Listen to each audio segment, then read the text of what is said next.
ಬಸಳೆ ಸೊಪ್ಪಿನ ಸಾಂಬಾರಿಗೆ ಬೇಕಾಗಿರೋ ಸಾಮಾನುಗಳು: 1 ಬಟ್ಲಷ್ಟು ಬಸಳೆ ಸೊಪ್ಪು, ತೊಗರಿಬೇಳೆ 100 ಗ್ರಾಮ್ನಷ್ಟು, ಟೊಮಟೊ 2, ಈರುಳ್ಳಿ ಹೆಚ್ಚಿರೋದು ಮೀಡಿಯಮ್ 2, ಸಾಂಬಾರು ಪುಡಿ 2 ಸ್ಪೂನು, 1 ಸ್ಪೂನ್ ಗಸಗಸೆ, ತೆಂಗಿನ ತುರಿ ಸ್ವಲ್ಪ, ಹುಣಸೆಹಣ್ಣು ಸ್ವಲ್ಪ, ಒಗ್ಗರಣೆಗೆ ಸ್ವಲ್ಪ ಎಣ್ಣೆ, ರುಚಿಗೆ ತಕ್ಕಷ್ಟು ಉಪ್ಪು, ಒಗ್ಗರಣೆಗೆ ಸ್ವಲ್ಪ ಎಲ್ಚಿ ಹಿಂಗು. ಸೊಪ್ಪನ್ನು ತೊಳ್ಕೊಂಡಿದ್ದೀವಿ. ಇದು ಬಳ್ಳಿ ಥರ ಬರುತ್ತೆ ಸೊಪ್ಪಿದು. ಬಳ್ಳಿನೇ ತಂದು ಸಿಂಬೆ ಥರ ಸುತ್ತಬಿಟ್ಟು ಮಾರೋರು ಮಾರ್ತಾರೆ. ಆವಾಗ ನಾವು ತಗೊಂಬಂದು ಇದನ್ನು ಸೊಪ್ಪನ್ನೆಲ್ಲ ಬಿಡಿಸ್ಕೊಳ್ಳೋದು. ಮುಂದೆ ಎಳೆದಾಗಿರುತ್ತೆ, ಎಳೆ ಕಡ್ಡಿಗಳನ್ನ ಬೇಕಾದ್ರೆ ಬಿಡಿಸ್ಕೋಬೋದು. ಇದನ್ನು ತೊಳೆದಿಟ್ಕೊಂಡಿದ್ದೀನಿ. ಇವಾಗ ಸಣ್ಣಗೆ ಹೆಚ್ಕೊಳ್ಳೋಣ.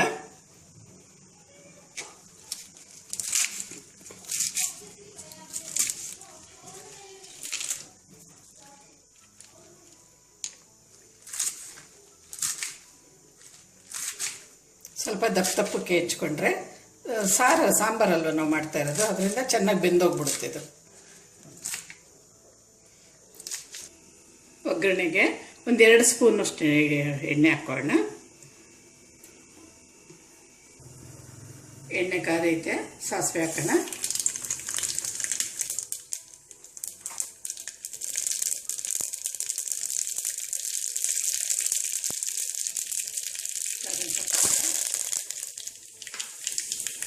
ಈರುಳ್ಳಿ ಹಾಕೋಣ.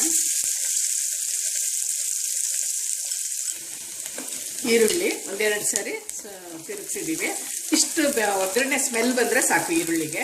ಇವಾಗ ಟೊಮಟೊ ಹಾಕ್ತಾ ಇದ್ದೀನಿ.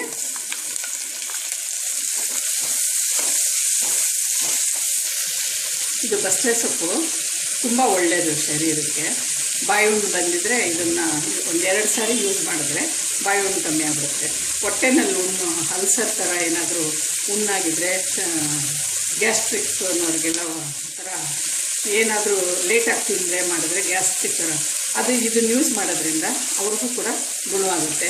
ಹೆಂಗಸರಿಗೆ ಗರ್ಭಕೋಶದಿಂದ ಹಿಡಿದು ಶರೀರಕ್ಕೆ ಎಲ್ಲ ಭಾಗಗಳಿಗೂ ಇದು ಹೆಂಗಸರಿಗೆ ತುಂಬ ಒಳ್ಳೆಯದಾಗುತ್ತೆ. ಇದು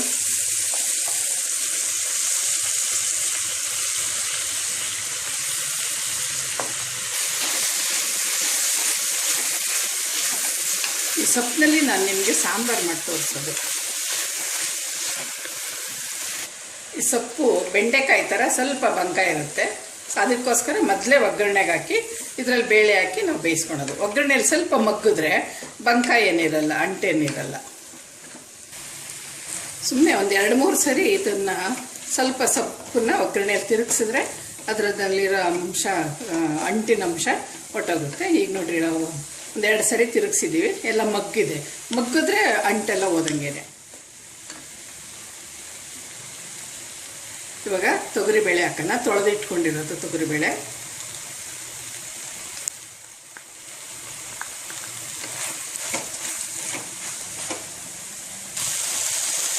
ಇವಾಗ ಬೇಳೆ ಹಾಕಿದ್ದೀವಿ. ಇವಾಗ ನಮಗೆ ಬೇಯೋದಕ್ಕೆ ನೀರು ಹಾಕಿ ಕುಕ್ಕರ್ ಮುಚ್ಚೋಣ. 2 ವಿಷಲ್ ಕೂಗಿದ್ರೆ ಸಾಕು. ಇಲ್ಲಾಂದರೆ ನಿಮ್ಮ ಕುಕ್ಕರ್ನಲ್ಲಿ ಎಷ್ಟು ಸರಿ ಕೂಗಿದ್ರೆ ಬೇಳೆ ಬೇಯುತ್ತೆ ಅದು ನೋಡ್ಕೊಳ್ರಿ. ಅಷ್ಟು ಸರಿ ಕೂಗಿದ್ರೆ ಸಾಕು.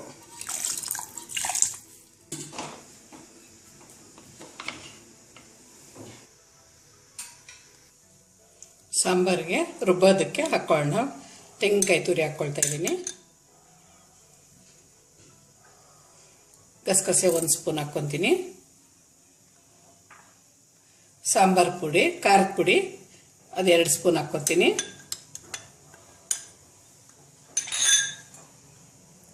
ಹುಣಸೆ ಹಣ್ಣು ಹಾಕ್ಕೊಳ್ತೀನಿ. ಇದನ್ನು ನುಣ್ಣಗೆ ರುಬ್ಕೊಳ್ಳೋಣ. ಕುಕ್ಕರ್ ಕೂಗಿದೆ, ಬೇಳೆ ಸೊಪ್ಪು ಎಲ್ಲ ಚೆನ್ನಾಗಿ ಬೆಂದಿದೆ.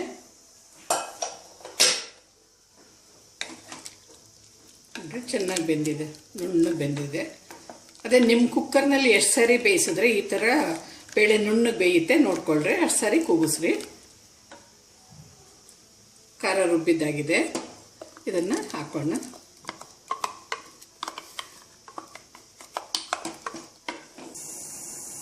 ರುಚಿಗೆ ತಕ್ಕಷ್ಟು ಉಪ್ಪು ಹಾಕೋಣ. ನಾವಿವಾಗ ಸಾಂಬಾರು ನಮ್ಗೆ ಎಷ್ಟು ಬೇಕೋ ಅಷ್ಟನ್ನ ಕೂಡಿಸ್ಕೊಳ್ಳೋಣ. ಒಗ್ಗರಣೆ ಮೊದಲೇ ಹಾಕಿರ್ತೀವಿ ಇದಕ್ಕೆ. ನೋಡ್ರಿ, ಈ ಥರ ಸಾಂಬಾರು ಕುಡ್ಕೊಳ್ಳುತ್ತೆ. ತುಂಬ ಟೇಸ್ಟಿಯಾಗಿರುತ್ತೆ, ರುಚಿಯಾಗಿರುತ್ತೆ, ಆರೋಗ್ಯಕ್ಕೆ ತುಂಬ ಒಳ್ಳೆಯದು. ಇದು ದೊಡ್ಡ ದೊಡ್ಡ ಇಷ್ಟಿಷ್ಟಾಗಲ ಇರ್ತವೆ ವೀಳ್ಯದೆಲೆಗಳು. ಅದನ್ನು ಬಸಳೆ ಸೊಪ್ಪಿನ ಸಾಂಬಾರು ರೆಡಿಯಾಗಿದೆ. ಎಲ್ಲರೂ ತಿಂದು ನೀವು ಮಾಡಿ ಇದು ಮಾಡಿರಿ. ಇದು ಬಳ್ಳಿ ಥರನೂ ಬರುತ್ತೆ, ತೆಕ್ಕೆ ಥರ ಸಿಂಬೆ ಸುತ್ತಿ ಮಾರ್ತಾರೆ. ಇಲ್ಲ ಅಂದರೆ ವೀಳ್ಯದೆಲೆನ ಥರ ಬಿಡಿಸಿ ಒಂದೊಂದು ಕಟ್ಟು ಥರ ಒಂದು 25 ವೀಳ್ಯದೆಲೆ ಥರ ಜೋಡಿಸಿ ಅದನ್ನು ಕೂಡ ಮಾರ್ತಾರೆ. ದೊಡ್ಡ ದೊಡ್ಡದಾಗಿರುತ್ತೆ.